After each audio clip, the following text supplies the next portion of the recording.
Welcome to Love's Tender Flame.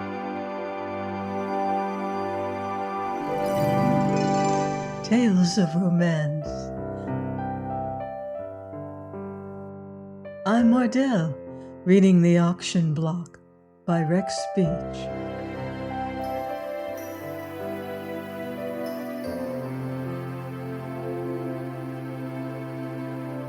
Chapter 19. On the way to the Elegancia, Mrs. Knight recounted in greater detail, with numerous digressions and comments, what Hannibal Wharton had said to her. Not only had he given full vent to his anger at the marriage, but he had allowed himself the pleasure of expressing a frank opinion of the entire Knight family and all of its unmitigated and complete badness. Mrs. Knight herself he had called a bloodsucker, it seemed. The good woman shook with rage at the memory, and he had threatened her with the direst retribution if she persisted in attempting to fasten herself upon him. Bob, he had explained, was a loafer, whom he had supported out of a sense of duty. If the idiot was ungrateful, he would simply have to suffer the consequences. But Bob's mother felt the disgrace keenly, and on her account Hannibal had expressed himself as willing to ransom the young fool for, say, $10,000. Disgrace, eh? $10,000, Jim growled. What does he think we are, anyhow? Why, that ain't cigarette money. I never was so insulted in my life, stormed Mrs. Knight. You should have heard him. With a show of confidence not entirely real, Jim rejoined, Now, Ma, don't heat up. Everybody forgets me, but I'm going to draw cards in this game. The interview that followed their arrival at Lorelei's home was far from pleasant, for Mrs. Knight was still too indignant to leave the discussion in Jim's more capable hands, and Lorelei, wishing Bob to cherish no illusions, allowed her relatives to make a complete and distressing exhibition of their greed. At his first opportunity, Bob explained rather briefly, I offered Lorelei her freedom last night when my income was amputated. You've had time to think it over, his wife interposed. Do you still want me? Why, of course, and you? She shrugged. I don't change in one night. Now, I wish you and Jim would leave Mother and me. Bob acquiesced, glad to escape even in company with his redoubtable brother-in-law. When he and Jim had gone, Mrs. Knight addressed Lorelei with motherly candor.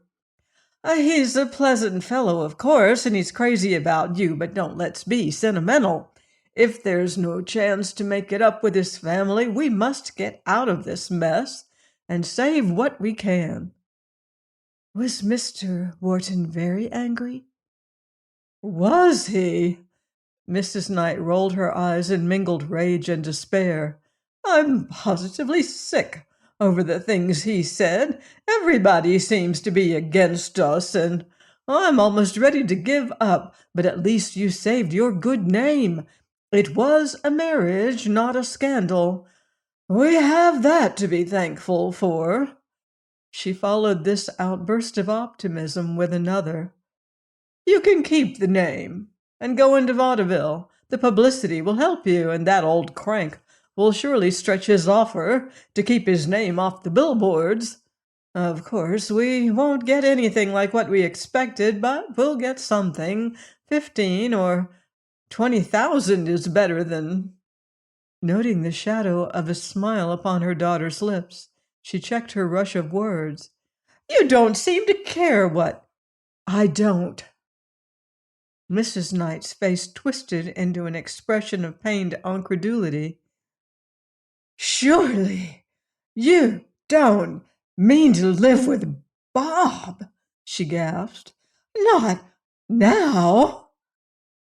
I do mean to. The mother's lips parted, closed, parted again.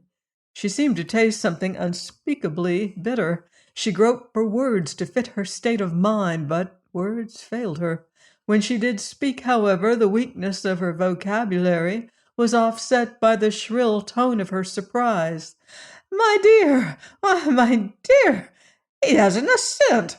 Of course, you're quite confused now. You've been through a lot. You think he's the only man in the world, but it's impossible. It's absurd. The marriage was only a form. Why, you're no more his wife in the sight of God than— Let's not talk about God, cried Lorelei. That ceremony was scarcely legal, not to speak of religion or decency. You've lost your mind. You've changed completely. Yes, I have. You see, I wasn't a wife until yesterday. Until Bob and I had an understanding, but I am a wife now, and I suppose I'll never be a girl again. I've begun to think for myself, Mother. I've begun to understand. I've had a suspicion that my old ideas were wrong, and they were. Fiddle-dee-dee, you're hysterical. You can't make me believe you learned to love that man. I don't say I love him. Mrs. Knight snorted her triumph loudly. Then you mustn't live with him another moment, my dear child. Such a relationship is, well, think it out for yourself. Lorelei saw the futility of argument. But certain thoughts demanded expression, and she voiced them, as much for her own sake as for her mother's. It's too late to talk about that kind of honor, but there's another kind. When I married Bob, I sold myself, and all of us, I mean the family, knew that what I sold was counterfeit. He thought he was getting something more than my body, but we knew he wasn't. And now that we find we took bad money for a worthless article, how can we pretend to be swindled? When people try to cheat and get cheated themselves, what do? If they're game, they smile and take their medicine, don't they? It was plain that this form of logic impressed the listener not at all. Lorelei continued. I've learned that marriage is more than I considered it, Mother. It's an obligation. I intend to live up to my part, just as long as Bob lives up to his. If he complained of the fraud we practiced on him, I'd be willing to leave him, but he doesn't. So the matter is out of our hands. Mrs. Knight relieved her steadily increasing anger by a harsh outburst. I never thought you could be so silly. After the way you were raised, you talk about obligations. What about your obligations to your parents? Didn't we give up everything for you? Didn't Peter sacrifice his life's work to give you an opportunity? I'll keep on sharing my salary with you. Salary? Mrs. Knight spat out the word. After all our plans, salary, my God. You're probably just as honest in your ideas as I am in mine, Lorelei told her. I shan't allow you to want, for I should hope not, since you're to blame for Peter's condition. Oh, you know you are. If you hadn't wanted a career, he'd still be in Vale, a strong, healthy man instead of a cripple. I didn't want a career, Lorelei denied with heat. And Father almost had to leave Vale. Nothing of the sort. He was a big man there. Had to leave Vale, eh? So you've turned against your own blood and disparaged your father. Anyhow, he was hurt while he was working to give you a start, and now he's helpless. Who waits on him? I do. If I believed in prayers, I'd pray that you may never have a child to disappoint you as you've disappointed him. And me. Her voice quavered as she tried for pathos, but her fury was still too fresh to be entirely restrained, and it scalded her like vitriol. If Bob Wharton was half a man, he'd step aside, but of course he won't until he's had enough of your beauty. That's all he wants, your beauty, and you'll be fool enough to let him have it for nothing. I'm sure I wish you joy with this selfish wretch and with your new-fangled ideas of wifely devotion. Oh, this will kill Peter. You'll have his death on your conscience. Think that over. Now that you're so fond of thinking, $10,000 right now would save his life. Think that over, too, when your own father is dead and gone. White with anger, sick with disappointment, Mrs. Knight whisked herself out of the apartment. Bob returned in excellent spirits. Nothing had power permanently to dampen his cheerfulness, and seizing Lorelei's hand, he slipped a diamond ring upon her third finger, then a plain gold band over that. Now we're legally wrapped up in the same package and labeled wed, he declared. I've been terribly embarrassed. How did you manage to buy these? Lorelei inquired with some curiosity. I earned the money. Fact. It was a premium on abstinence. I met a friend. He invited me to drink. I refused. Friend was stunned. Before he recovered, I ran through his pockets like a pet squirrel. It beats a mask and a lead pipe. Oh, it can't begin this way, she laughed. I love pretty things, and this is your first gift. She kissed the solitaire. But please don't give me anything more for a while. I'm not going to lecture you, nor wear a long face, nor find fault, ever. We're going to wear smiles while our experiment lasts. Tomorrow's Sunday. Will you take me somewhere? Will, Bob cried in delight. I'll hire a car and we'll motor up to Tuxedo. There's a dandy crowd out there. We'll take Ada Ray and the Immaculate Critic, and we'll have dinner at the club. Campbell can show the latest effects in negligees and... That's too expensive. Well, let's all go to Coney Island. Coney? How do you get there?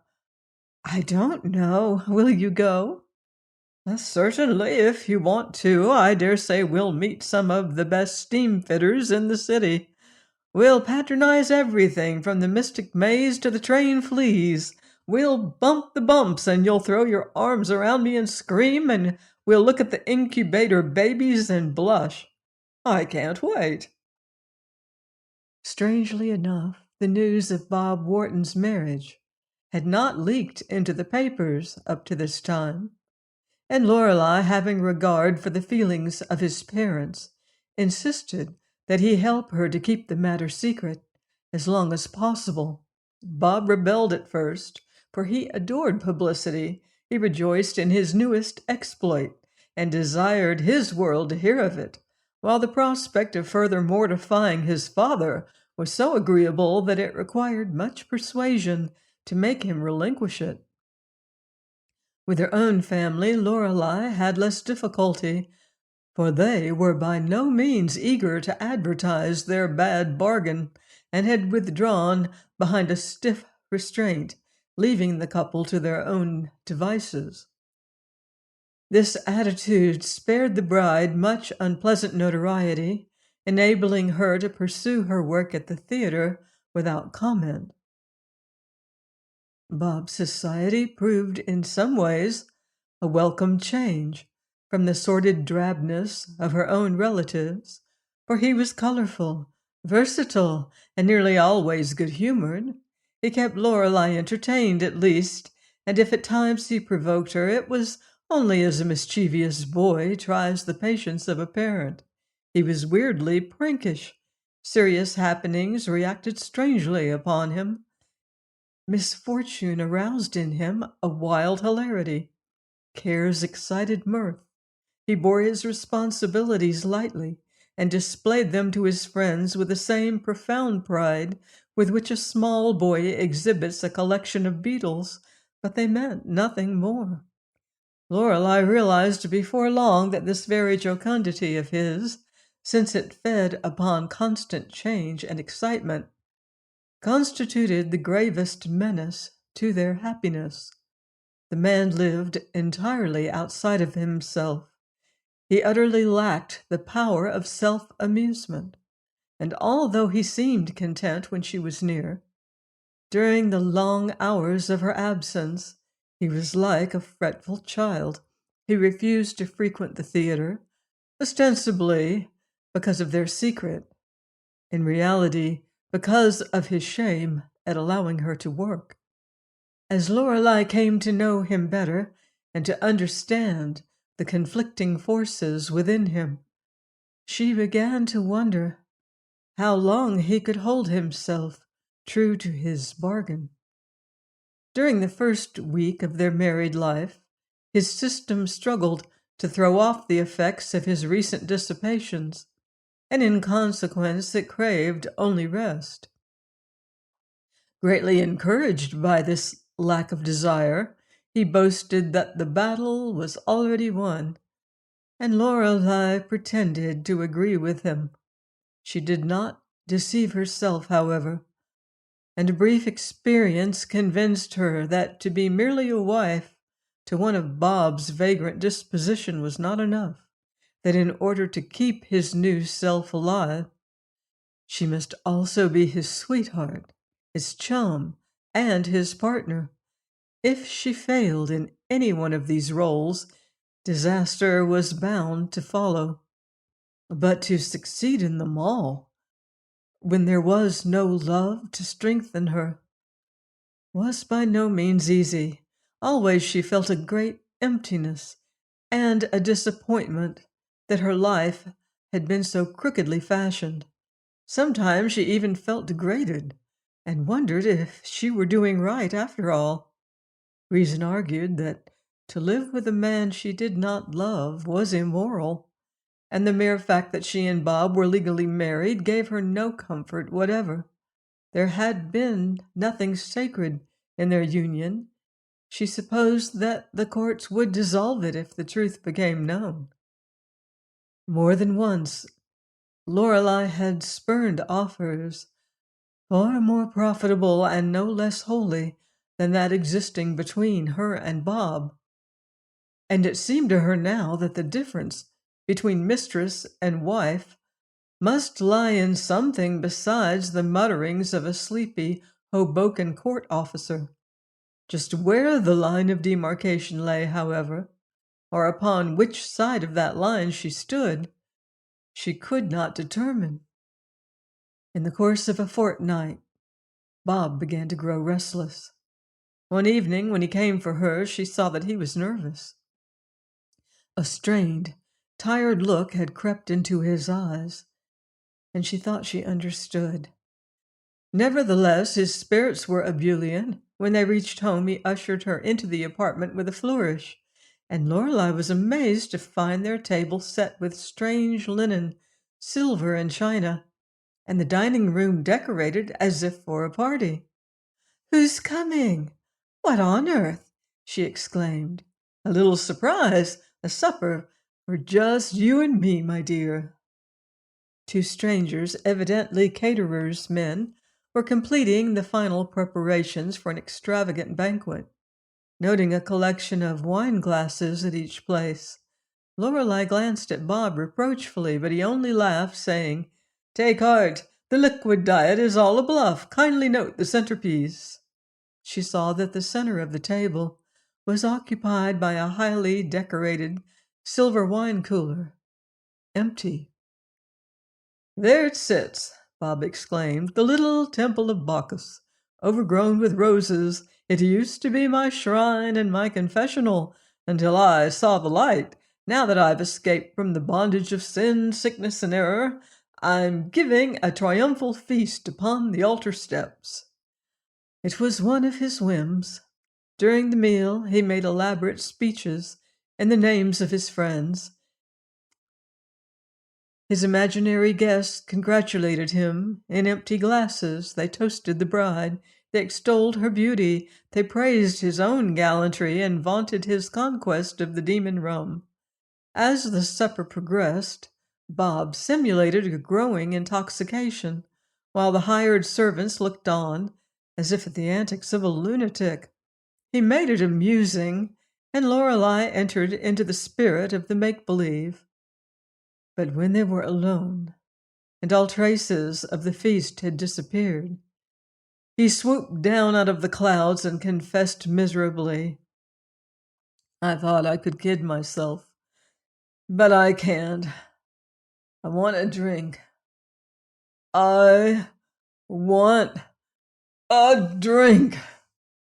God, how I want it."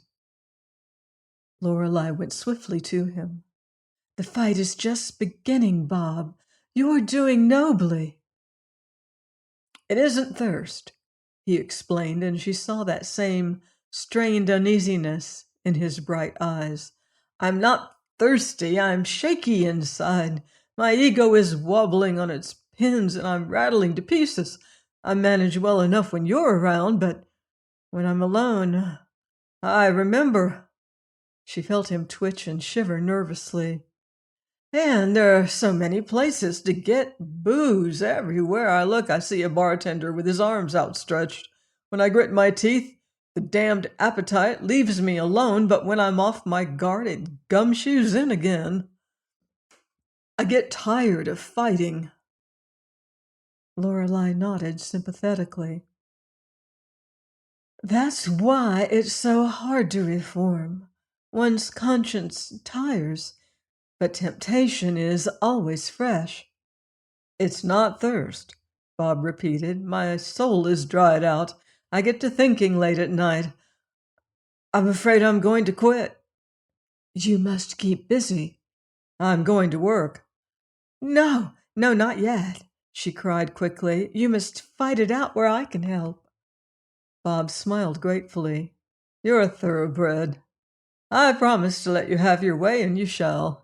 Even if we lose the patient, it will be a dandy operation." Beginning with the next morning, Lorelei inaugurated a change in the domestic routine. Every day thereafter, she and Bob took a long walk. He rebelled, of course, as soon as the novelty wore off, for he detested walking. And so did she, for that matter, but she pretended to like it, and her simulated zest overcame his reluctance. They did not amble aimlessly about the streets. She led him on purposeful tramps that kept them in the open air most of the day, and although her feet blistered until she could hardly drag herself to the theater when night came, she persisted. In time, the walking grew to be a dreadful task. It took all her determination, but she would not give up. With admirable craft, she gradually won him away from the cafes. Assuming delight in household duties that she was far from feeling, in reality she was a wretched cook, but she declared her intention of becoming an expert and insisted upon preparing at least 2 of their daily meals, at which time she saw to it that Bob ate more sweets and more salt foods than he was accustomed to. The former took the place of alcohol, the latter roused a healthy thirst, and thirsty men drink water. These were only little things. Her heaviest task lay in keeping his mind occupied. At times, this was easy. Again, the effort wore her out. Bob began to have surly spells.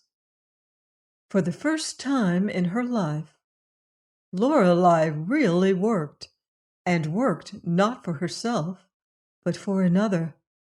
Although the experience was interesting in its novelty, the result remained unsatisfactory, for not only did love fail to respond to these sacrifices, but she could see no improvement in Bob's condition. The thing she fought was impalpable, yet enormous. It was weak, yet strong. It seemed to sleep, yet it was ever awake. Of necessity, the two lived in the closest intimacy, than which nothing is ordinarily more fatal to domestic happiness. But Bob was unique. He did not tire. He began to rely upon Lorelei as a sick man leans upon his nurse, and to worship her as a man worships his sweetheart. There was more than passion in his endearments now. But it was discouraging to the girl, who gained no strength from her penance and derived no satisfaction whatever in service for service's sake. The whole arrangement tried her patience desperately. She was weary in mind and body and looked back with regret upon her former easy life. There was no time now for recreation. Bob had to be amused. Salary day assumed a new importance, and she began to count the cost of every purchase. So spring went and midsummer came. It was terribly hot in the city. The nights were breathless, the days were glaring, and this heat was especially trying to one in Bob's condition. In his periods of gaiety, he showered his wife with attentions and squandered every dollar he could borrow in presents for her. In his hours of depression, he was everything strange, morose, and irritable. Without her knowledge, he applied to his old firm for a salaried position and was refused. He appealed to Merkel with the same result, but succeeded in borrowing $1,000, with which he bought Lorelei a set of black opals, going into debt for half of the price. Join me next time for another romantic chapter of The Auction Block by Rex Beach, here on Love's Tender Flame. Until then, love deeply and live beautifully.